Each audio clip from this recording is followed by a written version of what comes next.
My name is Anthony Tone Show Nunez, and today I'm talking about Van Helsing Season 4, Episode 2, Dark Ties. Let's talk about it!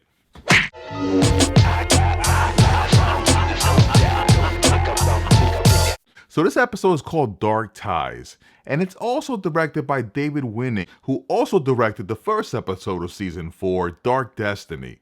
The series creator and reoccurring writer Neil LaBute wrote this episode, and the more I think about it, these two episodes work together as a set.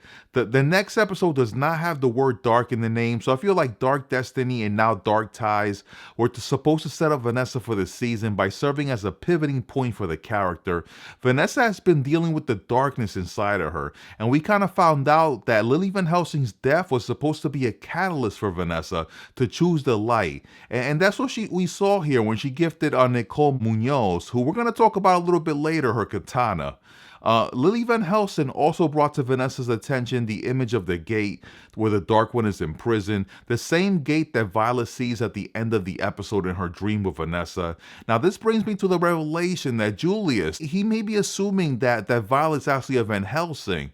But I think what's happening here, remember, Violet's actually adopted. She's the adopted daughter of Hansen. And she is having the same abilities right now as Vanessa. She can regenerate, and she can also turn vampires back to humans. So that's why Julius thinks that she's a Van Helsing. But I think what's really happening here is that Violet has been treated with Vanessa's blood somehow. Remember when Vanessa was at the mountain and they took samples from her? I think Violet was experimented on just like Scar, the day-walking vampire. I feel like Vanessa and Scarlet were both experimented on, and that's something that we've seen. And she even tells Lily Van Helsing this, because remember, Lily Van Helsing was a Van Helsing, and even she was taken back with Vanessa's healing factor. So this has less to do with being a Van Helsing and more to do with being experimented on with the blood of the Dark One. Now, Doc thinks that she can crack the vampire puzzle, but she's missing a piece. Now, I find it odd that with science, they were able to replicate or even come up with a vampire poison like they did before in Denver, because this show wants to have it both ways, really. What I mean by this is that usually when you have a vampire show, you either explain it away with myth and magic, like Sam, for example, when he got his vampire horns, right? The Oracle cast some type of magical spell or curse, and it's straight up magic, right? It's magic, it's a curse. And this show also wants to have magic and science, because you have Doc, who's able to study and experiment on vampire blood. And she should not be able to do this, because if it's straight up magic, then they wouldn't be able to explain it with science. The reason I like The Strain so much, that's a great vampire show. The Strain was very interesting because it looked at vampirism like a mutation, a virus that could be spread. And it could be cured with science because it could be studied. Now, the Mountain facility, they were experimenting on blood, and they created daywalkers like Scar. And they also took probably Vanessa's blood. So I think they're trying to have it both ways here. They're trying to have the magic and the curse of the Oracle, and they're also trying to have Doc explain things away with science. So it's like both. Van Helsing wants to have his hands in everything. And speaking of having it both ways, Vanessa did not care if this group of people who she came by died without her help, right? Nicole Munoz, who you guys probably recognize if you're sci-fi watchers, as Jessie from Defiance. Remember that? She offers Vanessa food, and Vanessa's like, I don't need food. But her friend is like, wait a second. We have karaoke. And Vanessa's like, what? You got karaoke? Forget it. I don't care if you live or die, but if you got karaoke, I'm going to stick around. Oh, man. Vanessa gives no damns about these people, but you speak about karaoke, and she gives you that look like, what? You got karaoke? Oh, gosh. You should have said so. Vanessa also came by a throwback from the Johnsons in Chad. If you remember, there was a group that Vanessa came upon, and they were raising a bunch of kids out in the woods. And Sam came upon them also later on in season 3. And it looks like Chad, who's been trapping and feeding people to Tabby. Tabby was a little girl who we thought Sam killed at the end of season 3 when she went through the Johnsons' camp. But looks like he didn't kill her. Looks like he turned her instead. So Chad has been doing his best impersonation of the governor from The Walking Dead and keeping a little girl alive, caged, and feeding her people. And sometimes his own blood looks like when it's slim pickings. Vanessa was able to turn Tabby and realize that her purpose is to be the light and to help people. And she ended up introducing Chad and Tabby back to Nicole Munoz's group, who could use her help, right? They could use any help they could get. Because if you guys remember earlier, there was a guy who literally threw a chainsaw at a vampire. Like, he had no idea how to use a chainsaw.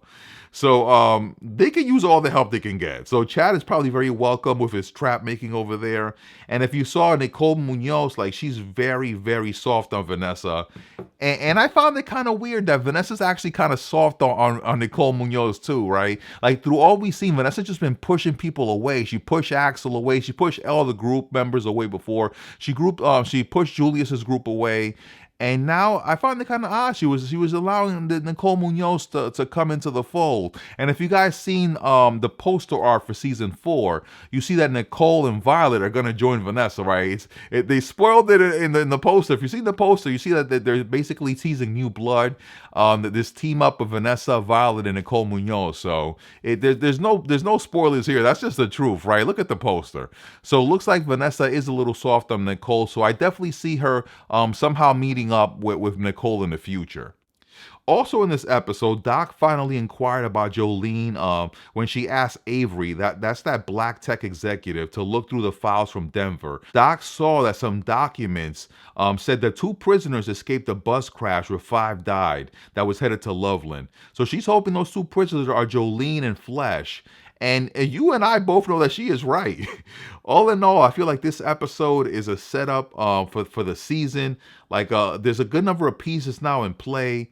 Now I want to know is, where is Axel, right? And where's Vanessa headed to? I'm sure Vanessa somehow has to meet up with Violet, because the dream basically said that. And she's following that book. Like, this is the worst book, because you got to cut yourself to use this book. So that's the book, right? So she's using the book that Lady Van Helsing reminded her she had. And she's headed to find wherever the book is going to lead, which is to those gates. And looks like Violet's having those same dreams. So those 2 are probably going to meet up somehow. And Nicole Munoz, according to the poster, is also going to meet them. So that's what looks like is going to happen. What do you guys think so far of Dark Ties and the prior Dark Destiny? Do you guys think it's a 1-2 punch? Do you agree with me that we're now set in course and now it's really ready for the season to get started? What you think about this episode? Put it in the comments. Let me know what you thought about this episode. Hit me with a like. Hit me with a comment. If you haven't subscribed, join us for this Van Helsing ride and more. I review all types of stuff on this channel. As always, guys, this is the Tone Show. Tone Show. Ow. Ooh. I got mad questions.